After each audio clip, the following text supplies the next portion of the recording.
Жалаңкыч мага мондай деп айткан, мо жалаңкыч. Жоки, кыйкырт желди садыр деп.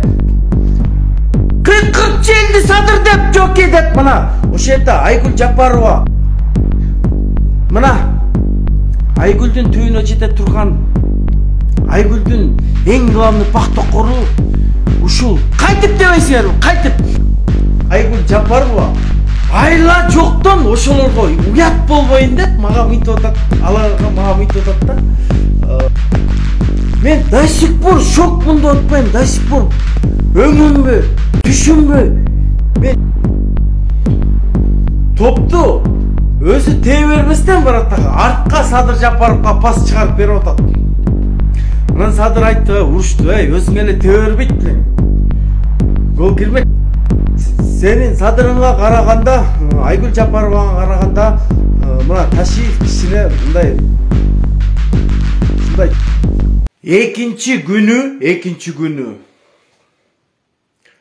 футболдо жүрүп астыман Айгүл Жапарова чыгып калды. Президенттин келинчеги Айгүл Жапарова.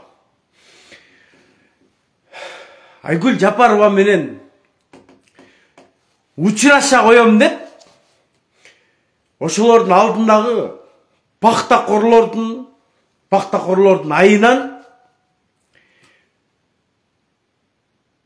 машинамды мына ошол күнү алдырып, бүгүн до сих пор 2-3 күндөн бери чыгара албай ушул состоянияга келдим. Эми ошону түшүндүрүп берип коеюн. Кандай болгон, ким пактакор, кандай болуп алдырдым, кандай болуп жолуктум. Футбол болуп атат. Жөн эле мен кетип баратам да, баягы Пепси 05, Пепси билесиздер да, Пепси алайын деп. Астыман Айгүл Жапарова чыкты. Небересин көтөрүп алып, келинименби, кызменби. Астыман чыкты. Астыман чыкканда эле мен учурашасың деп, кандайсыз Айгүл эже десем, ушундай коса көзү менен учурашпастан Айгүл Жапарова ушундай коса көзү менен монтип туруп, арка жакты көздөй 1-2-3 метр басып атпайбы. Анан мен жанына барып айтам, Айгүл, мен шок состоянияда калдым да, шокмун. Даже эмне деп сүйлөрүмдү билбейм. Эмне деп сүйлөрүм, монтип эле калдым да, монтип эле. Көрсөм монтип атканым.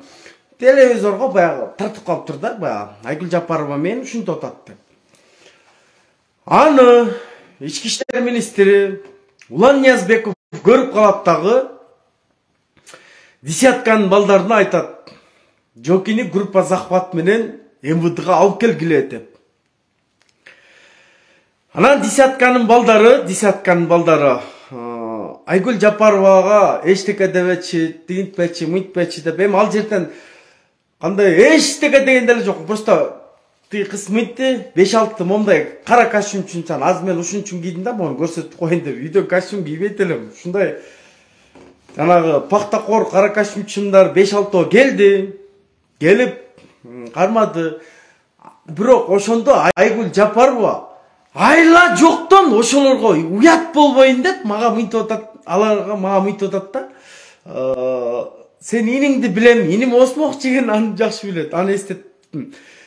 Айла жоктон мага мынтип айтат.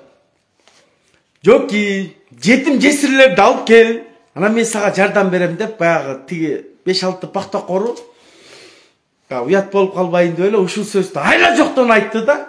Эми кеп мындай болуп атат. Ошентип десятканын балдары мени футбол болуп атканда бурчта кармап отурушту. Оюн болуп атат татынакай. Андан кийин Садыр Жапаровга пактакорлору эми алдыда кетип баратат. Топту өзү тээ бербестен барат дагы артка Садыр Жапаровго пас чыгарып берип атат. Анан Садыр айтты, урушту, өзүң эле тээ бербейт элең. Гол кирмекти, өзүң эле тээ бербейт, артка мага эмне өтөсүң? Өздөрү алдырып анан кайра тияка гол киргизип койду. Баягы гол киргизсең киргиз деп, футболдо деле ушундай бар. Киргизбесең кайра өзүңө киргизет дегендейчи. Комментарияны окуп коюнчу. Койчу брат, сенин машинаң камалса да бирөөнү күнөөлөйсүңбү дейт. Сени кантип анан Seni kантип анан ишенесиң анан дейт. Руслан, сен мына Айгүл эже менен прямой сүйлөшөсүң. Сен акмак эле бала экенсиң, меселеге бетиң айтайын. Сен өзүң воздухтан чыккан мекенчил болсуң. Сен садыр түрмөдө жатканда сен иш жок да болсуң. Бул убакытка чейин мен сени кичине болсо дагы баягы уважать этип келгем. Сенин садырыңга караганда, Айгүл Жапаровага караганда, мына Ташиев кичине ушундай түшүнүктүү, ар бир немеге реакция берип, мындай боорукер адам экен. Мен көрө элекмин, учураша да элекмин Ташиев менен, бирок ушундай баягы ак көңүл адам экен. Курманкуловка өткөндө да киргем, башка иштер менен. Мен дагы ал кишинин көп ачуусуна тийип койгом. Ал дагы бирок мындай жакшы кабыл алып, жакшы неметип, жүрөгүнөн жибип, ушундай баягы айкөлдүктөрүн неметет экен. Бирок мо Айгүлүң, Руслан, мо Айгүлүң. Мен шок состояниядамын до сих пор. Мына 2 күн видео чыккан, ошол футбол көргөн болгон күнү Айгүл мени ушундай кылды. Видео кайрылып жазган жокмун. Мен шокмун. Мындай аялды ким төрөдү эле депчи. Кудай дедим, ким төрөгөн мындай аялды депчи. Ушундай ташбор неме экен. Мен до сих пор шокмун деп атпайм, до сих пор өңүмбү, түшүмбү. Мен түшүнбөй жатам.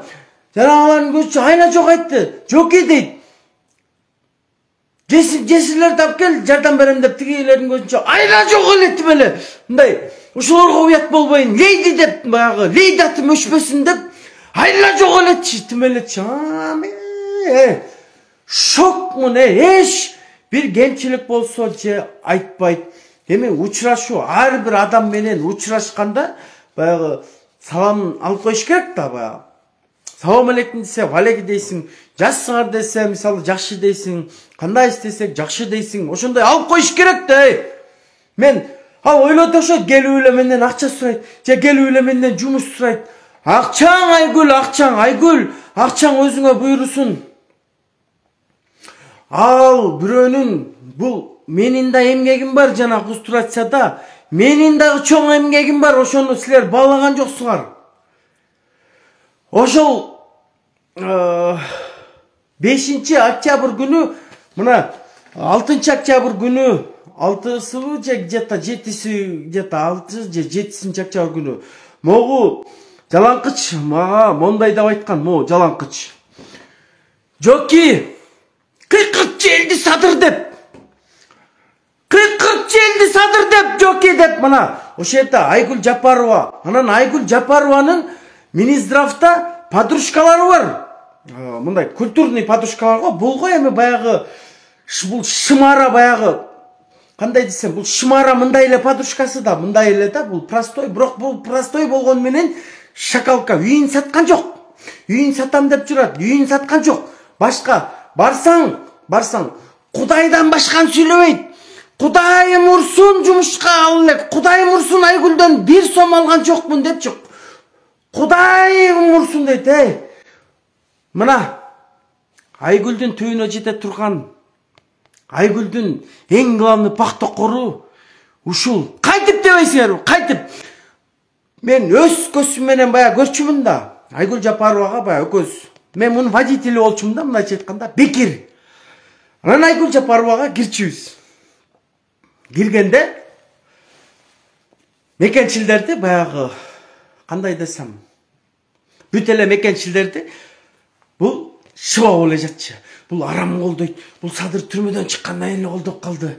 Мурун Айгүл билесиңби? Биз деген мурун деген баягы садыр